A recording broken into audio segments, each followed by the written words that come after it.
Hey everybody, it's Jason Blaha here, and today I'm going to chat with you guys a little bit about a topic. This comes up sometimes. You see it in the lifting world, the strength world. You know, and it's a lot of these people who are like, look, you don't need to do any arm work. All your presses and pulling and chin-ups will build your arms. Now, I want to be clear here. What's one of the things I was famous on YouTube for originally? No, not fake merch. No, not even calling out the fake natties. I didn't start calling the fake natties out till about 9-10 years ago. Before that, I was the person who was saying, hey, you know, we should probably add some curls to our squats, bench, and deadlifts. Probably be a good idea. Here's a free program showing you how to do that, right? Tens of thousands of people ran that program. All right, let's be honest here. You have the two extremes all the time, and I think the truth is the middle ground. You've got a lot of the strength bros who are like, you could do chin-ups and some close grip presses and your arms would be plenty big. We don't need the smaller movements. We don't need any of it, okay? And then you have the other extreme, the bodybuilding bros, the aesthetic bros who are like, you got to do 37 sets of curls every week, and you have to do 5 different angles for your biceps because it's got possibly 2 heads and 2 points of insertion. So, you know, we got to make sure we work both angles. So we need 5 exercises to work 2 angles, you know. Which is, when you look at it, that really is how ridiculous they are, right? Now, both sides of this equation are equally ridiculous.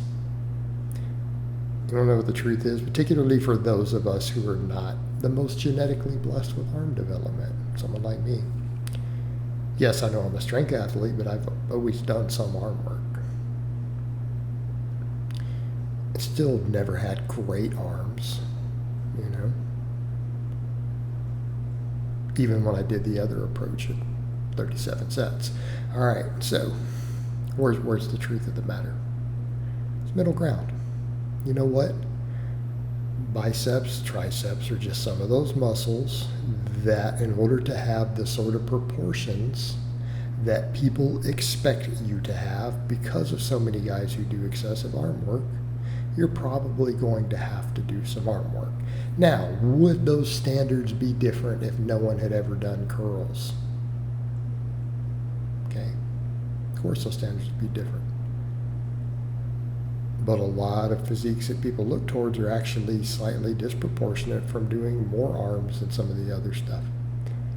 So the standard that people have of what they expect you to have is to actually be slightly biased in the other way. So guess what? Probably what you're going to have to do. If you want to have arms that other people go, you know, you look like you lifted a t-shirt, other than, you know, your giant ass trap sticking up,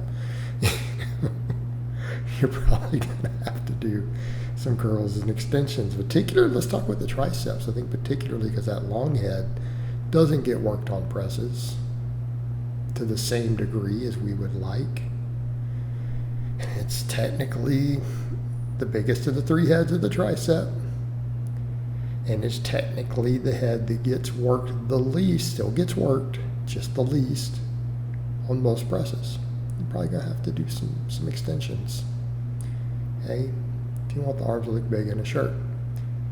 Okay, until, again, I started doing all that stuff again quite a bit. People didn't comment on my arms. Now, these days, they do when I'm in a t-shirt out in public. And granted, I don't have the biggest arms. I'm not walking around with 20-inch guns, you know. That's what I've had to do. Same thing with a lot of my clients. Do I get clients who are the exception? Of course. You guys remember Saif? We didn't do a lot of arm work for him. He didn't need it, and he had monstrously big arms. That's genetics. That's genetics.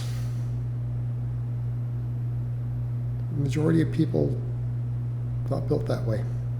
Okay? Just not going to have big arms from doing pressing and a few band extensions. Okay? You're not. So what's the middle ground? You should probably do, you know, 4 to 6 sets of curls and extensions every week. Wouldn't be a bad idea. If you're particularly lagging, you might need a little more. Now, a lot of that's going to be dependent upon how much pressing you're doing. Some of it could be dependent upon how much pronated work versus supine work you're doing on pulling. If you're doing chin-ups, you might not need as many sets of curls. You're only doing overhand grip rows, and I don't recommend underhand grip rows. They tear biceps too easy in my experience. Then, you might need more sets than that. But even for me these days, I try to do all my upper body days, about 3 sets of extensions, 3 sets of curls on average. I've seen my arms slowly start growing, even as an advanced lifter. But here's the kicker, without overtraining and without the tendons being inflamed, without hurting. Okay. It's a good idea. You're probably going to need to do these things. What I would recommend, if you're going to do them, focus on full range of motion exercises, right? If you are not genetically gifted in those areas, some bands and some concentration curls may not be enough. Okay? So notice what you do see me doing here, just this particular clip, I'm doing curls to where I'm leaning forward so I can extend all the way down at the bottom and completely lock my elbows on every rep. Why? Because I don't have those great arm genetics. I have to do this. Well, guess what? They don't grow at all.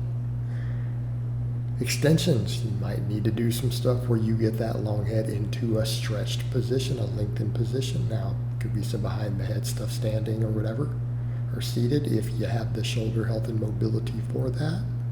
Could be extensions like I'm doing here. It could even be regular skull crushers, depending upon your shoulder health. Keep in mind these type are a little harder on your shoulders, whereas in the others are a little harder on your elbows and you're lower to the face. It's give or take. You kind of need some full range of motion stuff in addition to your pressing and your chin-ups. Now, have I seen guys who have big arms who don't do this? Yes.